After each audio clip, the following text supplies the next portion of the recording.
On July 12, 1975, inside the Las Vegas Hilton showroom, nearly 20,000 fans roared as Elvis launched into his set. Then he froze fixed on a pale boy near the front. In one breath, the music stopped, and the arena went dead silent, waiting to see what the king would do next. The Las Vegas Hilton in the summer of 1975 was more than a venue. It was a furnace of electricity.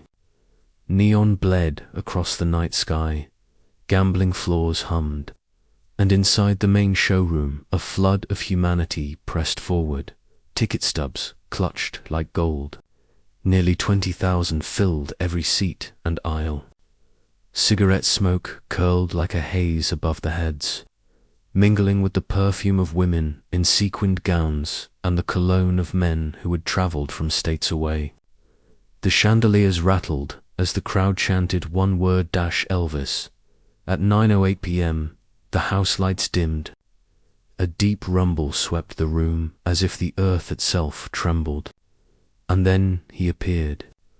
Rhinestones glittered across his white jumpsuit, catching the spotlight like shards of glass. The roar surged into something animal. Men shouted, women screamed, cameras flashed despite the warnings. Elvis raised his hand, tilted his head, and with a sly smile stepped into the beam of light. The orchestra struck, brass and strings filling the hall. He opened with CC Rider, hips swaying, mic cord dangling like a whip. Each note seemed to pull the audience tighter into his orbit. Ushers along the aisles whispered to each other. It felt less like a concert than a storm gathering speed. Yet, even in this avalanche of sound, there was fragility. Sweat streaked his temples. The heat of the lights bore down. His voice, rich and burning, carried across every tear. Fans wept openly, holding programs and homemade banners that read, "We love you, Elvis." Some had waited outside the Hilton for days. Half an hour in, he moved into the tender ballads. "Love Me Tender, Soft and Measured" brought sobs to the front rows. Mothers clutched daughters. Strangers leaned on strangers. If you've ever stood in a room where thousands cry together, you know the strange power of collective emotion. Have you ever wondered what it feels like to be part of a crowd that seems to breathe as one? In the third row, a woman in her early 30s clutched the hand of her small son. Linda Ray had fought for these seats, believing her boy deserved one glimpse of the king. 7-year-old David sat pale and fragile, a wool cap covering his thinning hair. To Linda, this night was meant to be a gift of memory carved against the shadow of his illness. As Elvis shifted into Can't Help Falling in Love, the house swayed with lighters raised. But in the glare of the stage, his eyes fell on something unusual. A mother waving desperately, not in adoration but in plea, and next to her, a boy slumped, struggling. Nobody else yet noticed. The music still soared, the crowd still sang, but Elvis's gaze locked, narrowing. Something was wrong. What happens when the unstoppable energy of 20,000 collides with the silent struggle of one child? Nobody in the building could have imagined how fast the noise would fall to silence. The music swelled, the familiar chords of Can't Help Falling in Love wrapping the Hilton in warmth. Elvis leaned into the microphone, his velvet tone washing over the sea of faces. But midway through the verse, his gaze locked again on the third row. Linda Ray's hand waved with urgency, cutting through the rhythm of the audience's swaying arms. Her son David's head had dipped forward, lips pale, body trembling. In that instant, Elvis's voice faltered. The orchestra, trained to follow every nuance of his performance, stumbled with him. A saxophone note wavered. The conductor froze, baton hovering. The spotlight, sensing its master's hesitation, shifted aimlessly before landing squarely on the boy. The house lights caught him, a fragile figure in a wool cap, eyes half shut. The crowd murmured. Whispers grew into questions. Was this part of the act? No one knew. For a split second, thousands leaned forward, straining to see what had drawn the king's attention. In the swirl of perfume, smoke, and sequins, there was only one clear image: a sick child slumped in his seat. Elvis lowered his microphone, his lips pressing into a line. The stagehands along the curtain's edge exchanged nervous glances. In a production where timing was everything, this pause felt dangerous. Do you remember the last time you witnessed an entire room shift from celebration to fear in a matter of breaths? Linda stood now, her face streaked with tears, calling for help above the din. An usher moved quickly down the aisle, but before he could reach her, Elvis raised his hand. The signal was unmistakable. Stop. The room, a boiling ocean of sound only seconds before, fell into an uncanny stillness. The clinking of cocktail glasses ceased. Even the roulette wheels in the casino outside seemed to hush. Nearly 20,000 people waited in a silence so complete that David's shallow breaths seemed amplified. Security, caught between duty and confusion, stepped forward. Should they remove the mother and child? Should they clear the aisle? Elvis turned his body toward them, jaw set, and shook his head. His authority was absolute. What would you do, standing before thousands, every camera lens, every whisper fixed on you, knowing one child's well-being now outweighed the entire night's spectacle? The orchestra trailed into nothing. Elvis took a single step back from the microphone. The guitar strings went quiet. For the first time that evening, the Hilton was without music. The silence was louder than any encore. Then came the question no one expected. Would Elvis abandon the stage? Or would he draw closer to the boy? The music cuts, and Elvis makes a choice that shocks the room. The silence inside the Hilton showroom was unbearable. Moments earlier, it had been filled with brass, drums, and the unshakable rhythm of Elvis Presley's voice. Now, nearly 20,000 people sat frozen, watching a drama unfold, not in the lyrics of a song, but in the desperate gestures of a mother and the frailty of her son. 2 security guards edged toward the third row. Their instructions were clear: keep the aisles open, the show on schedule, and the artists safe. To them, the woman waving her arms might have been a disruption, nothing more. But the audience had already sensed otherwise. A ripple of unease ran through the seats. Some leaned forward, others whispered, a few even shouted pleas for help. Questions of what was happening.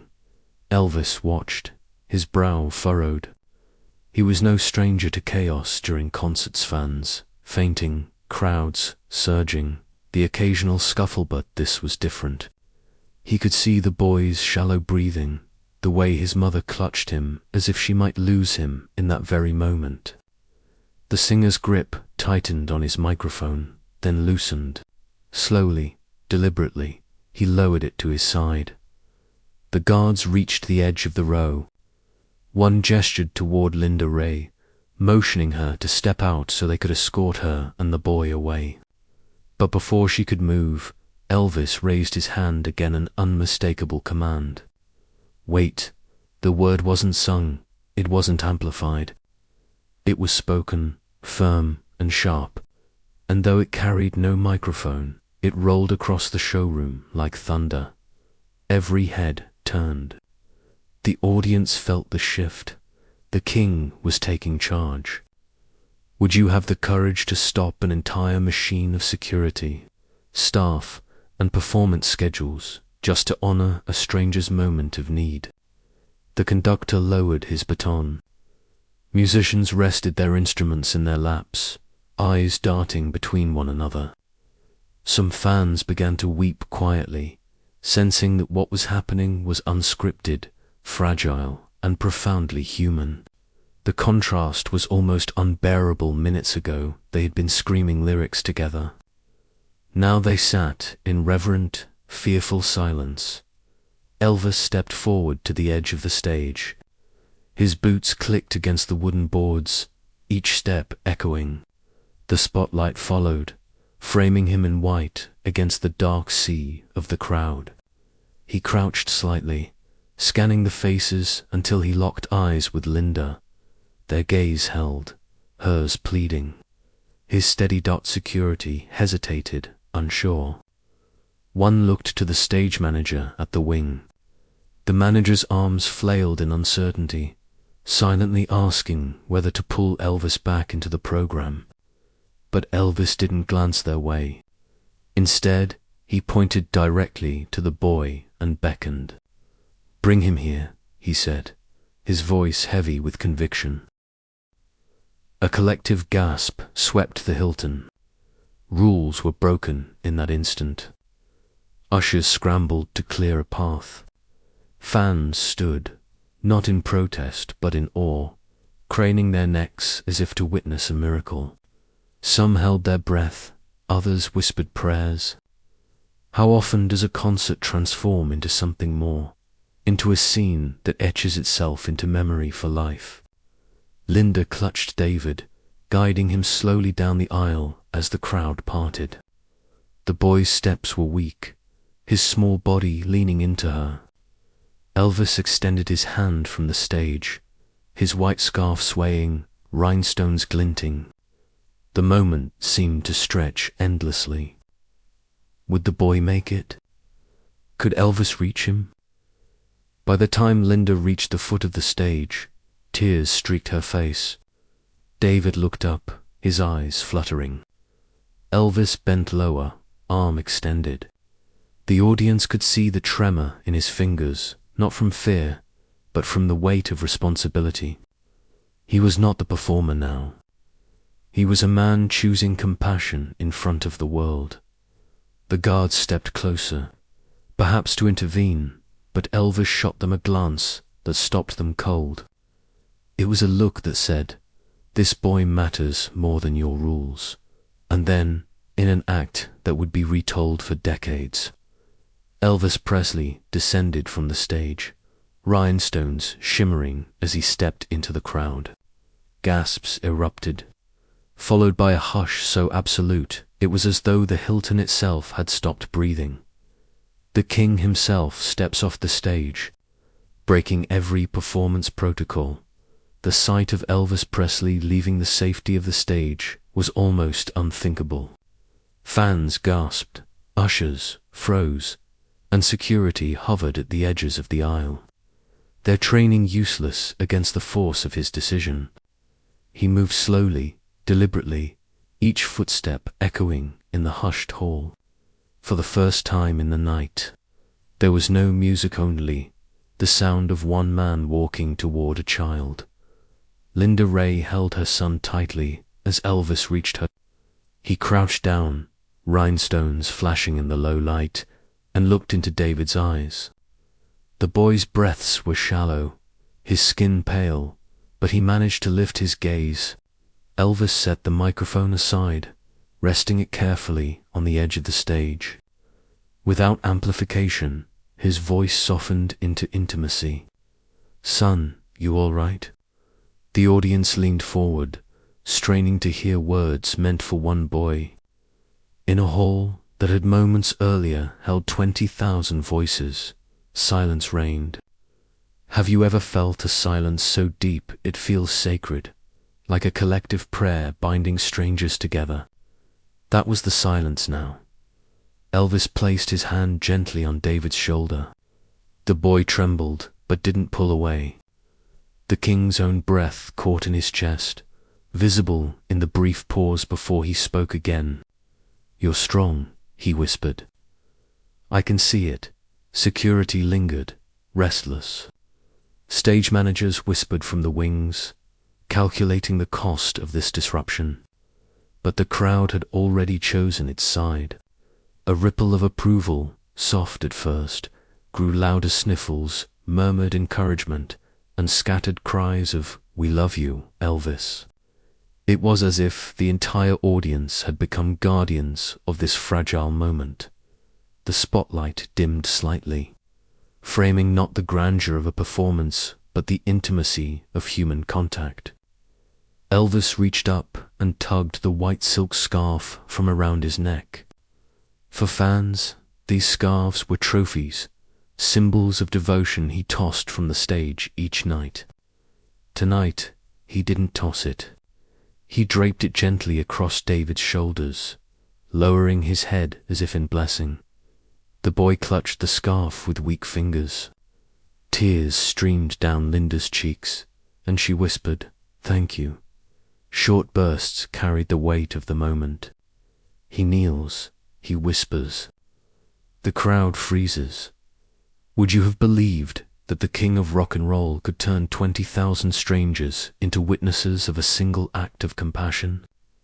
And then, without music, Elvis began to hum. Soft, tentative notes, barely above a whisper, spilling into the hush. His voice wrapped around the boy like a blanket. The crowd didn't dare interrupt. It was no longer a concert. It was a vigil. What happened next would transform fear into something unforgettable. The hush of the Hilton showroom was absolute. Elvis remained kneeling, scarf draped around David's frail shoulders, the boy's eyes fixed on him as if tethered by invisible thread. And then, with no cue from the orchestra, no command to the band, Elvis lifted his head and began to sing, not to the crowd, not to the stage, but to one child. The melody was simple at first. A line from "Love Me Tender," softer than anyone in the room had ever heard. His baritone was stripped of grandeur, closer to a lullaby than a performance. David blinked, lips parting in a faint smile, as if the notes themselves carried strength. Linda held her son tighter, her body trembling as tears poured freely. The audience was transfixed. No one shifted in their seats. No one coughed or whispered. It was as though 20,000 hearts had been tuned to the same frequency. Have you ever been in a space where strangers dissolve, and suddenly you are one family, bound by sound and silence alike? That night, the Hilton became such a place. Gradually, the orchestra joined in strings first, tentative and reverent. The conductor, reading the singer's intent, guided them into a hushed accompaniment. A single guitar note followed, then the soft brush of drums. But even as the music built, the focus never left the boy in the third row. Every lyric, every breath seemed dedicated to him. Elvis extended his hand, and David reached back, their fingers just brushing. Gasps rippled through the audience, and then came the sobs. Women pressed handkerchiefs to their faces, men wiped their eyes without shame. Some strangers clasped each other's hands, swaying gently in rhythm. It was no longer fan and performer, was community prayer and hope incarnate. The scarf on David's shoulders glowed under the light, a symbol as powerful as any relic. Fans whispered later that it was as if the king had knighted him, bestowed upon him a piece of his strength. In that moment, the scarf became more than cloth. It became a covenant of compassion. The song stretched longer than usual, Elvis holding each note as though unwilling to release the moment. His eyes glistened under the spotlight, and when he reached the final verse, his voice cracked not from weakness, but from raw emotion. The audience heard it, felt it, and answered with a low, unified hum. Thousands of voices joining softly in chorus. The Hilton showroom swayed together like a single body. Ushers, who had come to maintain order, now stood still, tears in their eyes. Security men, once tense, lowered their hands and let the scene breathe. In that room, rules and roles vanished. There was only music, compassion, and unity. And when the last note faded, the silence lasted only a heartbeat before the dam broke. The entire arena erupted sobs, applause, shouts of love crashing together in a wave of sound. It wasn't adoration for a performer. It was gratitude for a man who had turned a song into salvation.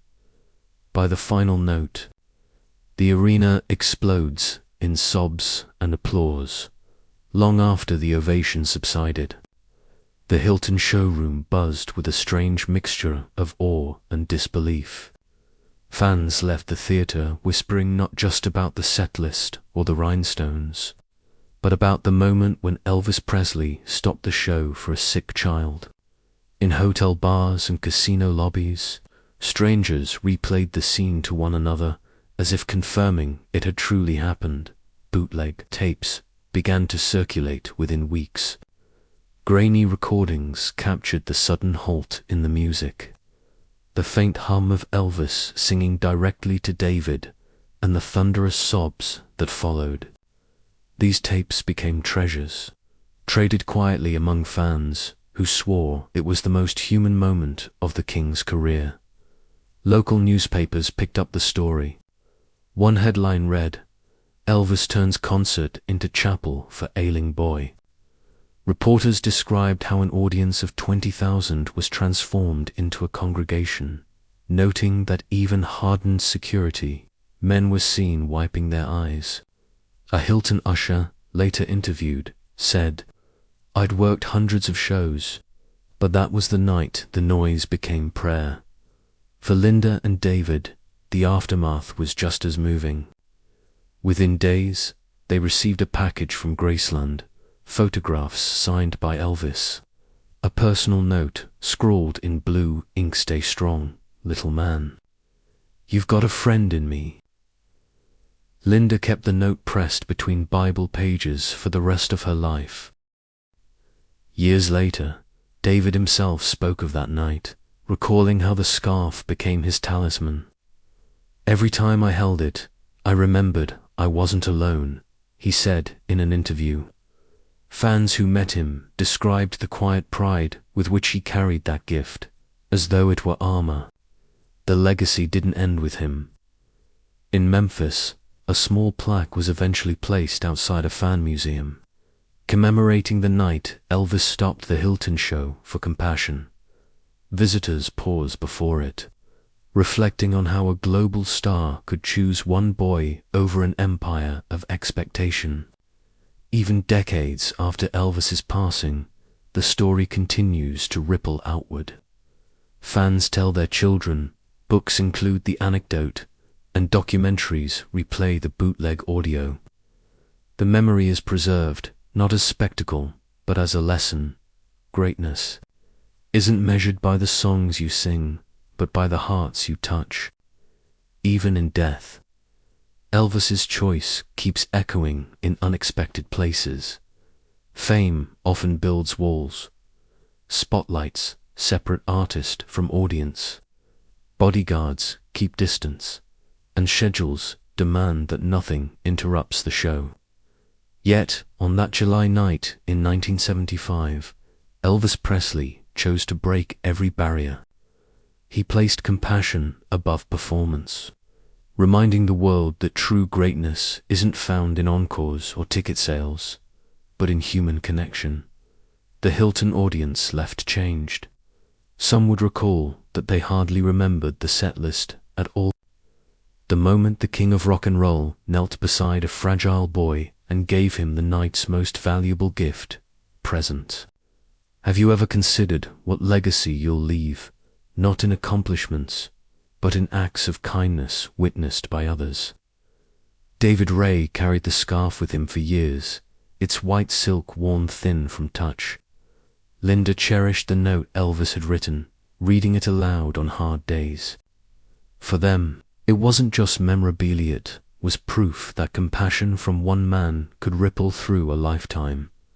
And for the thousands who watched, that ripple spread wider. Strangers spoke to each other differently after the concert, united by the memory of tears shared in silence. Fans retold the story at reunions, in fan clubs, in family kitchens.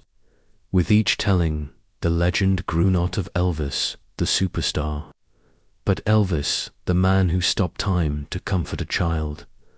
Contrast defines legacy. For Elvis, it wasn't only the roar of applause that secured his place in history. It was the hush that fell when he chose to step down from the stage. That hush revealed something enduring. Empathy outlasts fame as decades pass. The rhinestones may dull, the bootleg tapes may crackle, but the moral remains sharp. Elvis showed that kindness can become the most unforgettable performance of all. The night the Hilton went dead silent was the night compassion sang louder than any song. And perhaps that is the King's final lesson, that we, too, are given moments where we can step off our own stages, cross boundaries, and offer comfort. We may not stand before 20,000, but in the eyes of one person, our choice can change the world forever. If this story moved you, share it with someone who believes kindness outshines fame. And tell us, have you ever witnessed a moment where compassion silenced a crowd? We'd love to hear your story in the comments.